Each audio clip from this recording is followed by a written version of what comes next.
ಈ ಹುಡುಗಿ ಅಳುತ್ತಲೇ 112ಕ್ಕೆ ಕರೆ ಮಾಡಿದ್ದಾಳೆ. ಆ ಸಂದರ್ಭದಲ್ಲಿ ಮಡಿವಾಳ ಪೊಲೀಸ್ ಸ್ಟೇಷನ್ನಲ್ಲಿ ಯುವತಿ ದೂರನ್ನು ಕೂಡ ಕೊಟ್ಟಿದ್ದಾರೆ. ಪ್ರಕರಣವನ್ನು ದಾಖಲಿಸಿಕೊಂಡು 3 ಕಿಡಿಗೇಡಿ ಯುವಕರಿಗೆ ಪೊಲೀಸರು ಶೋಧ ಮಾಡಿದಾಗ ತೇಜಸ್ ಮತ್ತು ಜಗನ್ನಾಥ್ ಅಂತಕ್ಕಂಥ ಇಬ್ಬರನ್ನ ಪೊಲೀಸರು ಬಂಧಿಸ್ತಾರೆ. ಇನ್ನೊಬ್ಬ ಆತ ತಪ್ಪಿಸ್ಕೊಂಡಿದ್ದಾನೆ, ಕಣ್ಣನ್ ಅಂತ ಏನೋ ಅವನ ಹೆಸರು. ಅವನಿಗೋಸ್ಕರ ಮಡಿವಾಳ ಪೊಲೀಸರು ಹುಡುಕಾಟವನ್ನು ನಡೆಸ್ತಾ ಇದ್ದಾರೆ. ಸದ್ಯಕ್ಕೆ 3ರಲ್ಲಿ 2 ಸಿಕ್ಕಾಕೊಂಡಿದ್ದಾರೆ. ಇನ್ನೊಬ್ಬ ಸಿಗ್ತಾನೆ, ಅದೇನು ದೊಡ್ಡ ವಿಚಾರ ಅಲ್ಲ. 3 ಜನ ಸಿಕ್ಕಿಲ್ಲ ಅಂದರೆ ಕಷ್ಟ ಆಗ್ತಿತ್ತು. ಈಗ ವೆಹಿಕಲ್ ರಿಜಿಸ್ಟ್ರೇಷನ್ ನಂಬರ್ ಸಿಕ್ಕಿದ್ರಿಂದ ಆ ಯುವತಿ ಅದನ್ನು ನೋಟ್ ಮಾಡ್ಕೊಂಡಿದ್ರಿಂದ ಸುಲಭವಾಗಿ ಇಬ್ಬರನ್ನ ಬಂಧಿಸಿದ್ದಾರೆ ಪೊಲೀಸರು, ತೇಜಸ್ ಮತ್ತು ಜಗನ್ನಾಥ್ ಅಂತ. ಇನ್ನೊಬ್ಬ ಹುಡುಗ ಇದ್ದಾನೆ, ಅವನ ಕಿಡಿಗೇಡಿ ಕಣ್ಣನ್ ಅಂತ, ಅವನನ್ನು ಈಗ ಅರೆಸ್ಟ್ ಮಾಡಬೇಕು. Punching the vehicle. Are you listening? I'm crossing. Just please. Nearby landmark is Nandana Palace. I'm crossing. St. John's Auditorium, gate number 5. St. John's Auditorium. I have crossed. The vehicle number is KA04.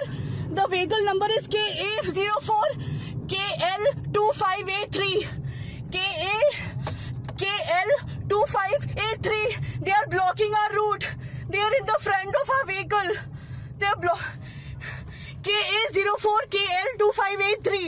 They are punching. They are following us. Please, they are again following. Nature's basket. I'm crossing.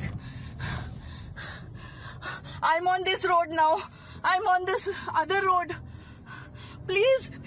I'm on ABK restaurant. He's abusing. He's opening the door. He's touching the door. He's opening the door. He's touching the door. KA04. Please, I just filed a complaint. These guys are following us. They are punching my vehicle. There are 3 guys on the... ಈ ಬಗ್ಗೆ ಕೂಡ ಮತ್ತಷ್ಟು ಮಾಹಿತಿ ನನ್ನ colleague Umesh ಅವರಿಂದ ಪಡೆಯೋಣ. ಉಮೇಶ್, ಈಗ ಬಂಧನಕ್ಕೊಳಗಾಗಿರೋ ಈ ತೇಜಸ್ ಮತ್ತು ಜಗನ್ನಾಥ್ ಯಾರಿವರು, ಇವರ ಹಿನ್ನೆಲೆ ಏನು, ಇನ್ನೊಬ್ಬ ಕಣ್ಣನ್ ಅಂತ ಆತನ ಬಗ್ಗೆ ಏನಾದರೂ ಮಾಹಿತಿ ಸಿಕ್ಕಿದೆಯಾ ಅಂತ?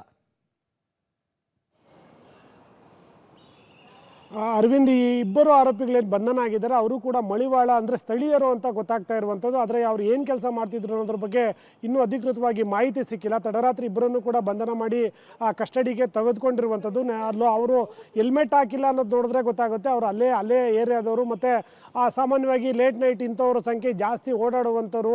ಇದಕ್ಕಾಗಿ ಪೊಲೀಸರು ಕೂಡ ಈ ರೋಡ್ ರೇಜ್ ಪ್ರಕರಣಗಳೇನು ನಡೀತವೆ ಅವ್ರ ವಿರುದ್ಧ ರೌಡಿ ಶೀಟ್ ಓಪನ್ ಮಾಡೋದಕ್ಕೂ ಕೂಡ ಪೊಲೀಸ್ ಕಮಿಷನರ್ ಸೂಚನೆ ಕೊಟ್ಟಿದ್ದರು. ಇದಾದ ನಂತರದಲ್ಲೂ ಕೂಡ ಇದೇ ರೀತಿಯ ಘಟನೆಗಳು ನಡೀತಾ ಇರುವಂಥದ್ದು. ಇದೇ ನಿರ್ಜನ ಪ್ರದೇಶದಲ್ಲಿ ನಡೆದಿದ್ರೆ ಹೌದು ಅನ್ಬೋದಾಗಿತ್ತು. ಆದರೆ 9 ಗಂಟೆ ರಾತ್ರಿ ವೇಳೆಯಲ್ಲಿ ಇಂಥ ಘಟನೆ ನಡೆದಿರುವಂಥದ್ದು. ಸಾಕಷ್ಟು ಜನ ರಸ್ತೆಯಲ್ಲಿರ್ತಾರೆ. ಯಾರಿಗಾದರೂ ಸಹಾಯ ಕೇಳಿದ್ರು ಕೂಡ ಆ ಟೈಮಲ್ಲಿ ಆ ಯುವತಿಯ ರಕ್ಷಣೆಗೆ ಬರ್ತಿದ್ರು. ಆದರೆ ಆ ಯುವತಿ ಯಾವಾಗ ಇವ್ರು ಚೇಸ್ ಮಾಡ್ತಾರೆ, ಆ ಚೇಸ್ ಮಾಡಿದಂಥ ಸಂದರ್ಭದಲ್ಲಿ ಆಕೆ ತುಂಬ ಗಾಬರಿಗೊಳ್ತಾರೆ ಮತ್ತು ಭಯಗೊಂಡಿದ್ದಾರೆ.